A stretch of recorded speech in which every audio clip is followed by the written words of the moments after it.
So, welcome to the Adventures in Learning podcast. I have such a treat for you all today, especially for my educator friends who are out there and listening. We have Katherine Hamilton on with us today, and Katherine is the Vice President of Programs for Ensemble Learning. And we're going to have a really cool conversation about multilingual learners, about professional development, and about math and STEM and STEAM and how we build those connections. So, Katherine, welcome to the show.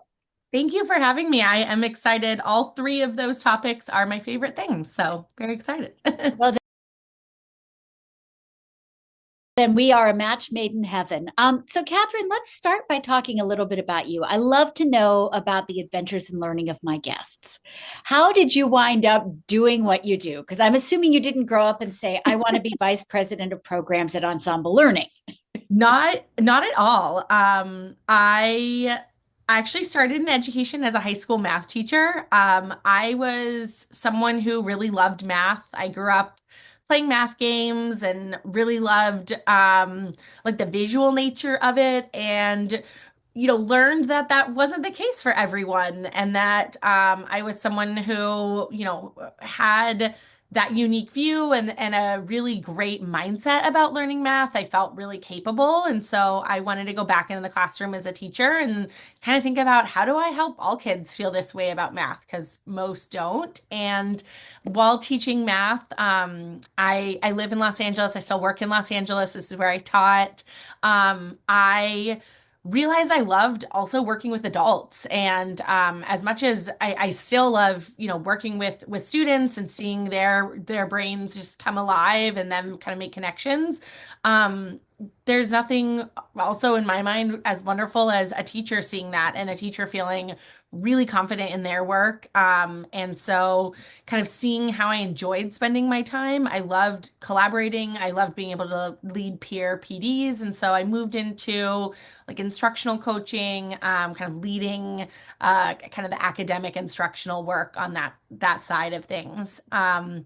I had the opportunity in Los Angeles. I was kind of leading teaching and learning work at a group of schools, and a nonprofit came to us called Ensemble Learning and said, "Hey, we're doing work to help schools better serve English learners or multilingual learners. Do you want to be a part of it?" And we, like many schools across the U.S., especially here in Los Angeles, had a large population of multilingual learners. We were always looking for better ways to serve them, and so we jumped in. We learned as part of this cohort that Ensemble Learning put together.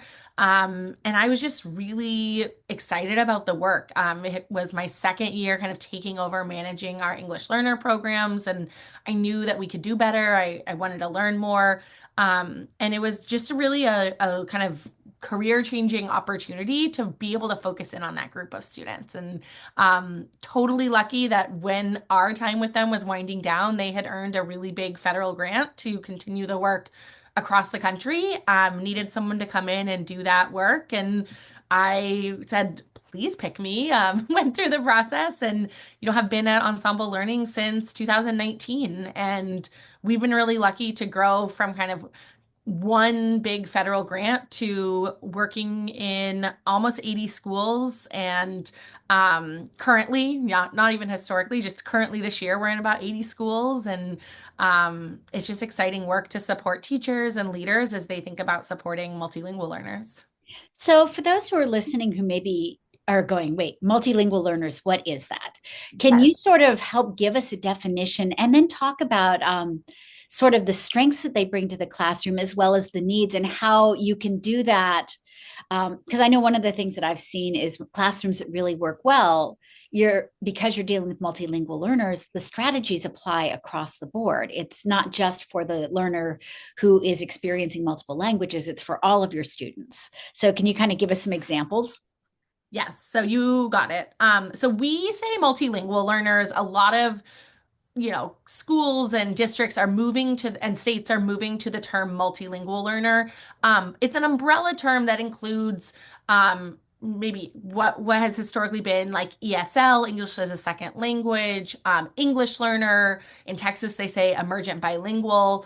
But we use this umbrella term multilingual learner because many of our students actually come in already knowing two languages. So English is not their second language. They actually know more than one.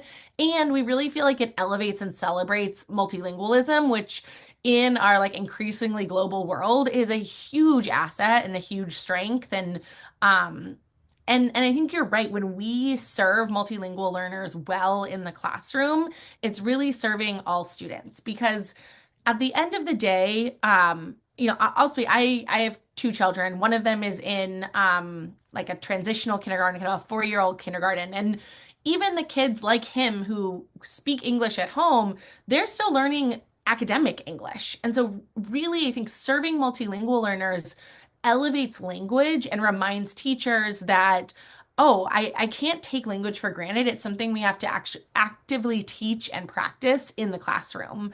And what's so cool about multilingual learners in our classrooms, an asset that we need to really like focus on and bring in is that they bring in kind of this perspective about language, also about just culture and background knowledge that makes our classrooms richer. They have things, we use the term translanguaging, but they have this wealth of language that they can pull from to make connections and speak and share in a rich manner. A couple of the things we recommend, I think I start with for helping teachers who might be initially overwhelmed. How do I reach these students is just saying let's really look at how do we make the classroom language rich. And so where are those opportunities to just elevate language and it's things that teachers know about. It's saying, hold on, let's take a step back. Do you have anchor charts in your room? Do you have word walls? Other ways of just when you think about teaching, are you putting language and content kind of on a same level? When you have a math lesson and it's about word problems and it's about let's say like first grade, like addition, are we really, really like teaching students how to read and unpack the word problem and elevating that as much as how do we actually do the addition? What model are we using with our students? I This, like that. And, I'm thinking as you're talking about that, science is one of those areas that we tend to silo science and social studies into these separate compartments that if you're lucky, they get taught once a week. And I've seen school districts where they alternate them. Like you might get science for 2 weeks and then social studies for 2 weeks. yep. That's a whole nother issue. But what we're missing there is the power that both of those topics have for building language. I think with multilingual learners, because there's so much vocabulary and so many ways to model and scaffold that I jump into that kind of coming at things from a science STEM point of view. I totally see where you would jump into it from your math point of view. That Mhm. there's language everywhere across the curriculum, and it's not just confined to your ELA period.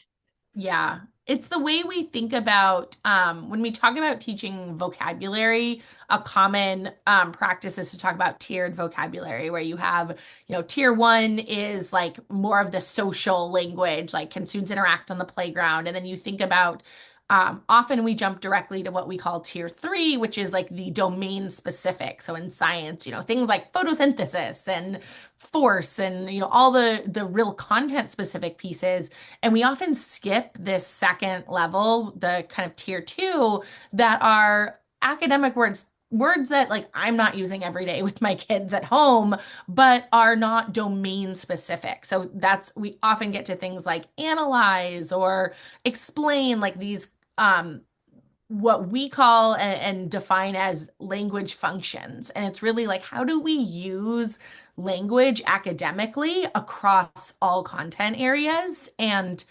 And you're right, it's sad when we don't really dive into social studies and science because those are often super high interest subjects for students. And those are places we can actually elevate language because kids are so excited to talk about what they see. When you talk about the phenomena that you get in, NGSS, like that's students will happily produce language and practice language. And so that's kind of the other piece we have to really help people think about, like how do we help students practice the language. COVID really set us back in so many ways, but one of those really being in the opportunities for students to speak in the classroom. Being on Zoom, people didn't want to unmute, of course, all this stuff happening, but we still go into classrooms today where students aren't talking really at all. And we need that opportunity to practice before we formally share in front of the whole class or formally write something. Like talk is such a foundation. And so that's kind of the other piece. I'm like, that helps every student, especially our language learners who are really need to feel, what does it feel like to say these like academic phrases and words and everything as they're talking about content? No, 100%. And I think that you're right. COVID has set us back. I've seen it in the little guys as I've been traveling the country and working with teachers. You can sort of see the delays in their executive function, but speech is a huge part of that as well. And just the ability to be able to talk with your peers and have these conversations. How do we go about setting up our classrooms so that we're creating more opportunities for conversation? We some research I really like that is also very humbling, I will say, is some researchers, I think it's Saunders and Goldenberg, have a whole study about student talk and basically are like, if students are just casually talking, which I think about my own math teaching, and I was like, oh, there were so many opportunities where it's like we were working on something, they were practicing a new strategy we learned, and I was like, great, you can work with people around you. And I was like, wow, this is so great. They're talking about math. But their research shows that if the talk is unstructured, it's actually not enough to help students really, really master the language. And their research highlights three things that I think are just, they're not like inaccessible. And if we think about these three things when we plan our classrooms, and it's structure, language supports, and accountability. And so it's really like when you have these opportunities, when you want students to talk, it's giving them a structure, like an A-B partner. It's who's talking first, who's talking next. If you're doing like a think, pair, share, just being really clear about the structure, who's speaking, how long, kind of all of that. That's a real culture piece. It lowers the effective filter and really says, like, we're all sharing and here's how we're going to do it. And we don't waste time kind of with that nervousness because it's a structure. It's also thinking about language supports. And so whether it's a common one, we like to use our like sentence starters because it just gets everyone going. It kind of again reduces the stress of what do I say? How do I start it? And allows kids to focus on what they're going to say versus exactly kind of the right structure. And then it's accountability. And ultimately the accountability is not the gotcha, popsicle stick, class dojo, like, ooh, like everyone be nervous, I'm going to call on you. It's how do you build that classroom culture where everyone is encouraged to speak, everyone is accountable. So I could call on a student and they know that they're accountable for trying. They're not always accountable for the right answer. And that's where, when we allow that peer to peer conversation, it really builds up. I know as a student, I always have someone to help me, and then I can be held accountable because I've been set up for success. Oh, I like that a lot. And you mentioned the sentence starters, which I think is a super important part as well. How would you structure sort of sentence starters in, let's say, a science class or a math class to help a teacher out?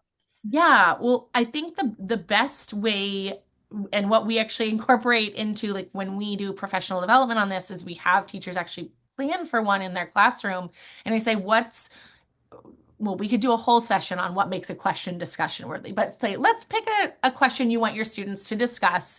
And then I want you to write an exemplar response. I want you to think about, like, if a student really mastered the content and the language of this, what would they be saying? And then to analyze the language of that. Do you want them using certain tier 3 academic vocabulary? Then maybe your sentence, your language supports includes, hey, use one or two of these words. For sentence starters, I usually go back to thinking about in an exemplar answer, like kind of the differentiation. Like if I have a student who just doesn't even know how to start, how kind of what's that level one? Like what can I just do to get them started? Then if I have a student who they know how to get started, but maybe they're not sure how to put evidence in their answer or something like that, then I'll add a second one that has more of that justification. And then I always think about if I have a student who, that student who's like, me, I am ready, and they're so excited. How do I take what they might say and then provide them with more sophisticated language, possibly a new sentence structure, a new kind of transition or linking word for evidence? And so I always like to think about like how can sentence stems or frames serve the range of students that you have. And I'll add in a secret option too. Many of our teachers and our schools are serving newcomer multilingual learners who are coming to the US with very little English.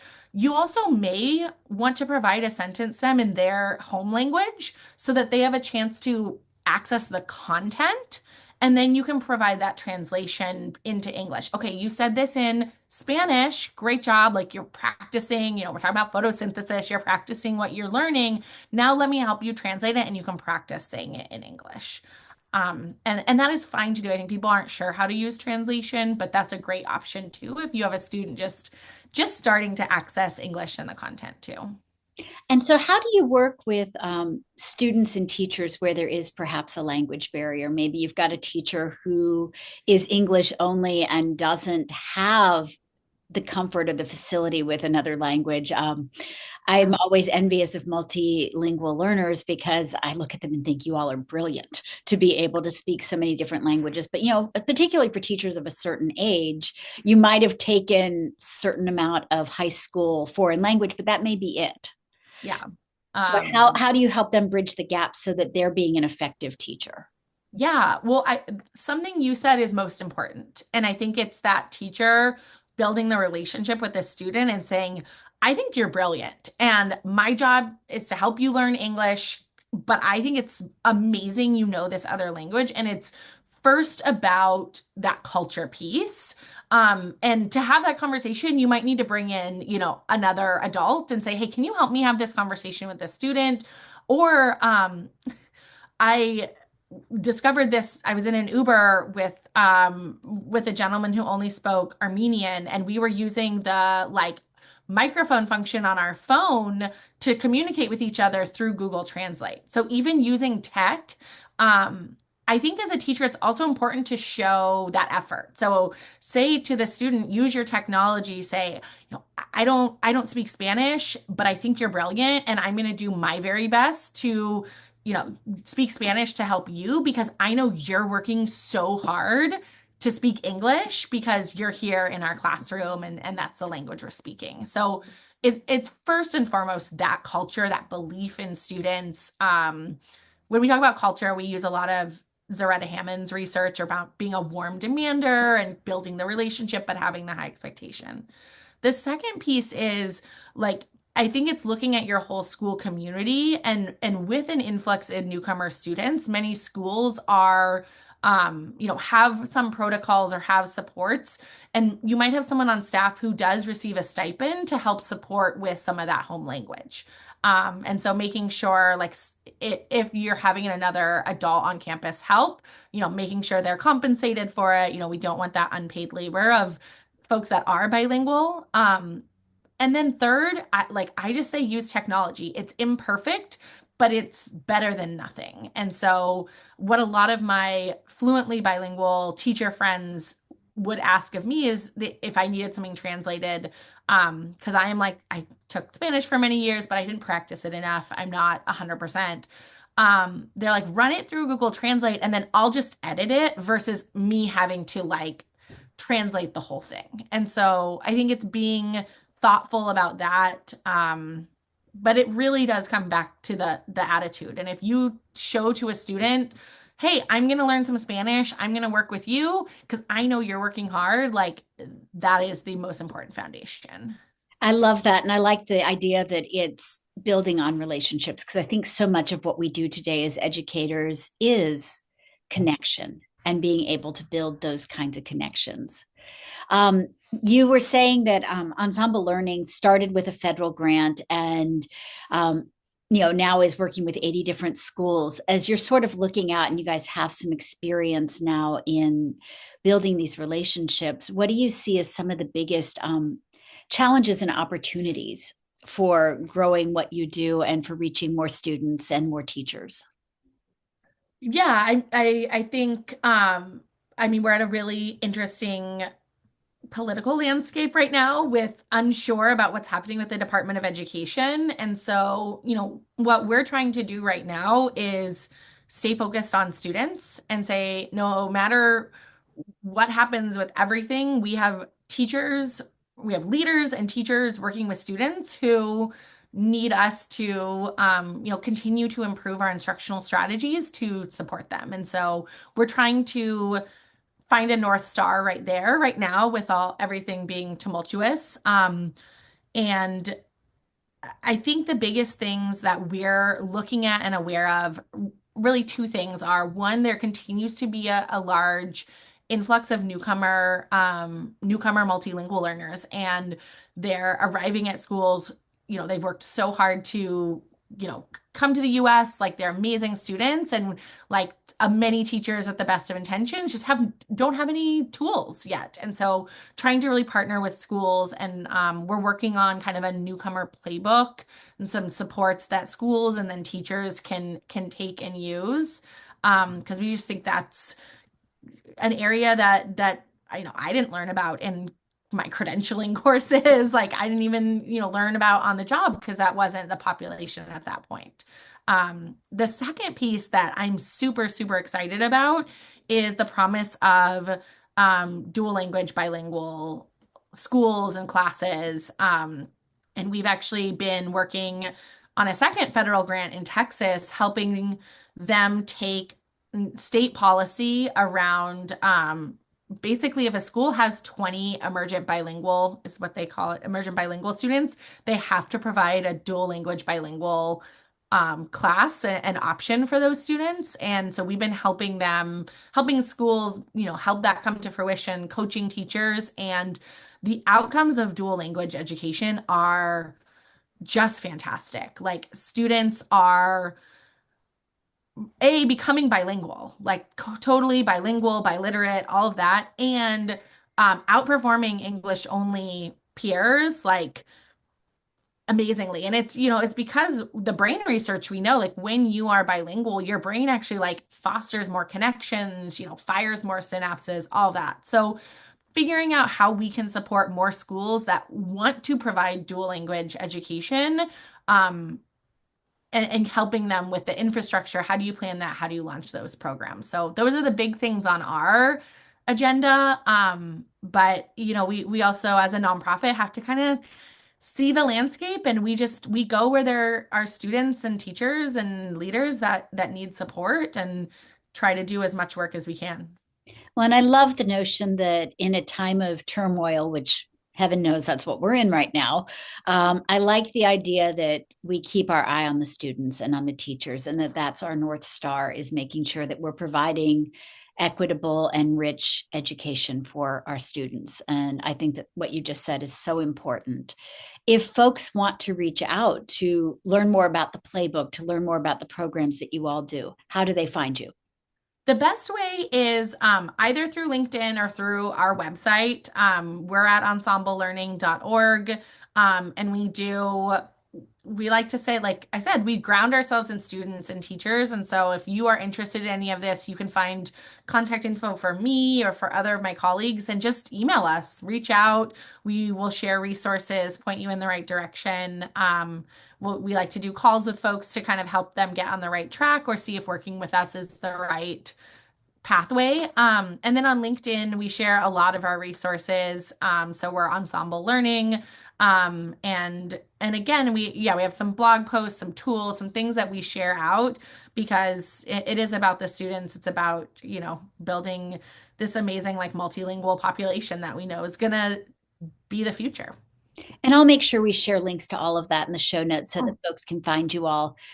So I want to sort of switch gears for the very last question. And I wanted to ask you what currently brings you hope? Oh, I mean, so as I mentioned, I live in Los Angeles. We had a really tough January with fires. Yes, you did. Are you Things are okay? very, yes, we're good.